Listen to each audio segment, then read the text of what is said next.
Okay, so I'm about to make an extremely simple recipe. This is going to be balsamic vinegar and rosemary pork chops.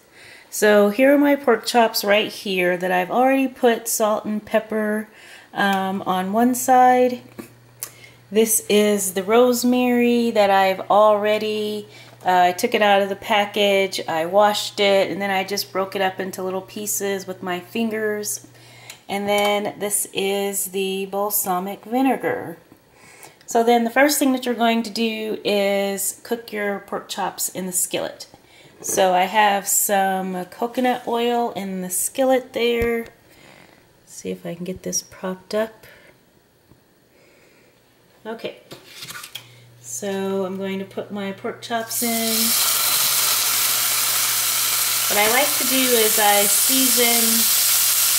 season both sides with salt, but because the pepper is going to fall off, I only season one side with pepper, which I put face down, and now I'm going to put the other side with pepper.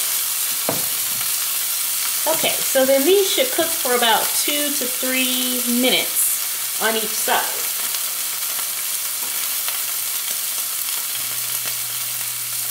And I will come back to you when these are done. Okay, so these have already cooked for just a few minutes on each side. So I'm going to take them out of my skillet and put them on this paper plate.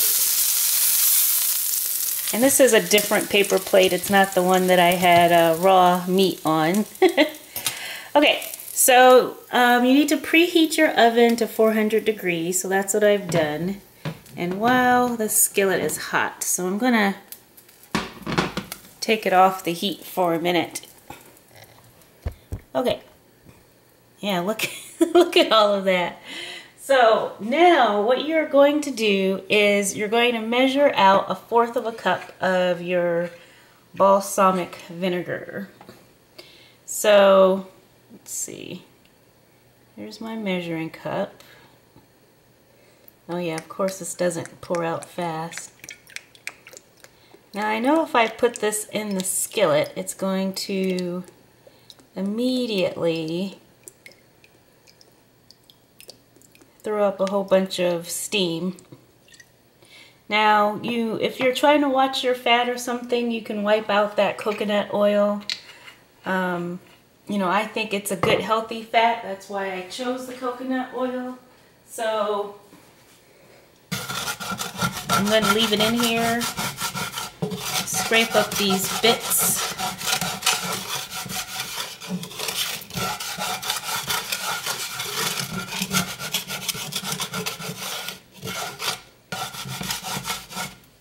Okay, I think this skillet should have cooled down enough. I'm going to go ahead and pour this in here with my rosemary. So that's how simple the recipe is. And it's so simple that it doesn't seem as if it should taste so good. But it's really it's just because balsamic vinegar is so good. So, you know, here's the balsamic vinegar. And you're supposed to cook it until it starts boiling, but since this skillet was so hot, it's already boiling, so that's why I took it off the heat.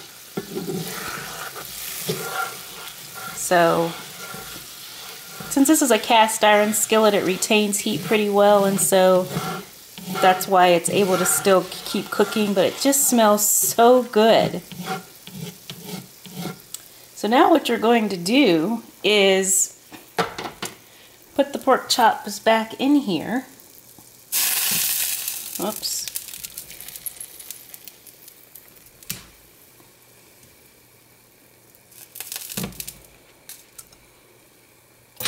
And I'm also going to pour in the juices,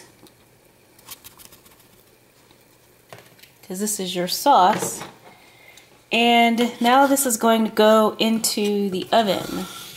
So first I'm going to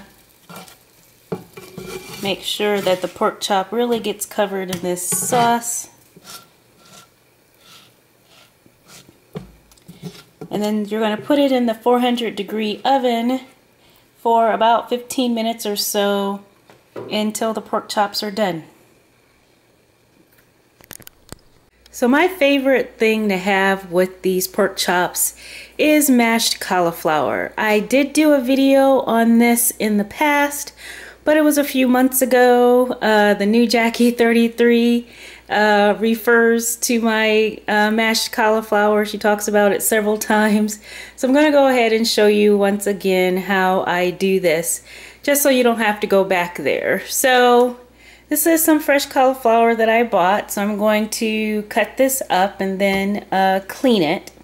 The last time I made it on my video, I used frozen cauliflower, which is also fine, but it sometimes makes it come out a little bit watery.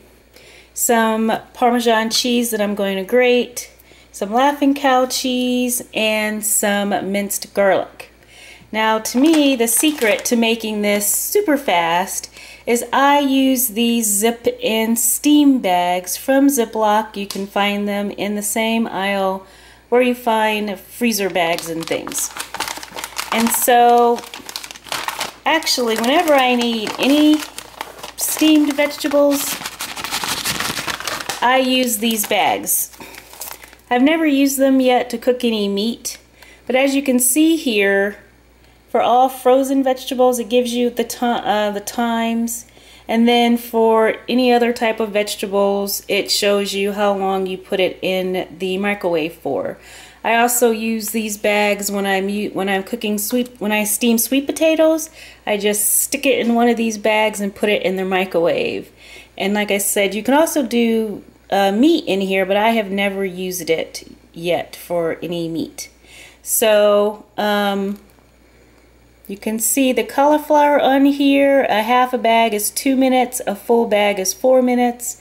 This will certainly probably be a full bag. So what I'm going to do is clean this, chop it up, and I will get back to you after I finish steaming it in the microwave. Okay, so my pork chops are done. You can see just how much the sauce has reduced. Look how thick it is, if you can tell. So that's going to be delicious with my mashed cauliflower. I took it out a little bit right before the pork chops were completely done because I'm not eating these today. These are for the rest of the week, and so I will be reheating them in their microwave. So they're almost done, but not quite. Just make sure that you check your pork with a meat thermometer to make sure that it's done before you eat it. So this is going to sit here while I only just now got the cauliflower chopped up, and now I'm about to wash it and then steam it. So I will get back to you in a few minutes.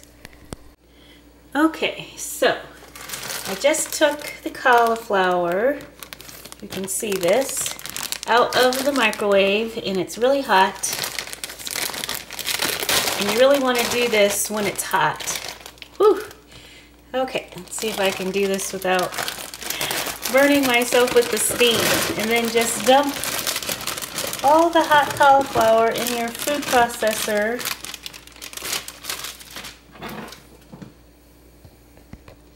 Okay, so here is the cauliflower. This is my Parmesan cheese. I'm just going to add 1/4 cup. And then this is a teaspoon of garlic. And then the Laughing Cow cheese, I guess I should have unpeeled these while I was waiting. So one thing that I did is, while the pork chops were in the oven, I set the Laughing Cow cheese on the stove just so it could get a little soft by the time it was time for me to put it in here, because that's just going to make it easier for it all to blend up. Okay, everything is in there. Wipe off my fingers. And I'm going to put a little pepper. You can see I like pepper. And just a tiny bit of salt,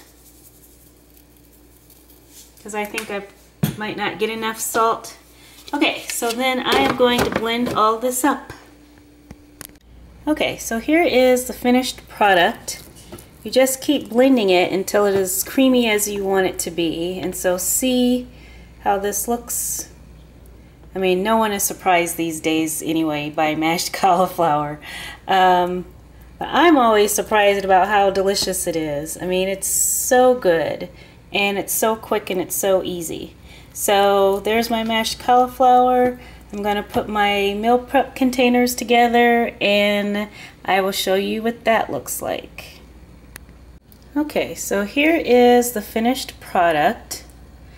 I have 2 ounces of, it's all of a sudden dark in here, 2 ounces of pork chop in each one, and then 1.5 ounces of the mashed cauliflower, and then I drizzled some of the sauce on top. The pork chops are a little dry, so actually, although I thought they weren't quite done yet, I think they are actually done. But I don't tend to have a problem with the dry meats, and then also eating it with the cauliflower, and once this is microwaved tomorrow with the sauce, hopefully that'll add some moistness back in. I have a ton of cauliflower left, but I am going to put that in the freezer. I think it comes out well later. I had just a tiny bit of the pork chop left, which I am going to eat today as my snack / part of my dinner. So thanks for watching. Bye.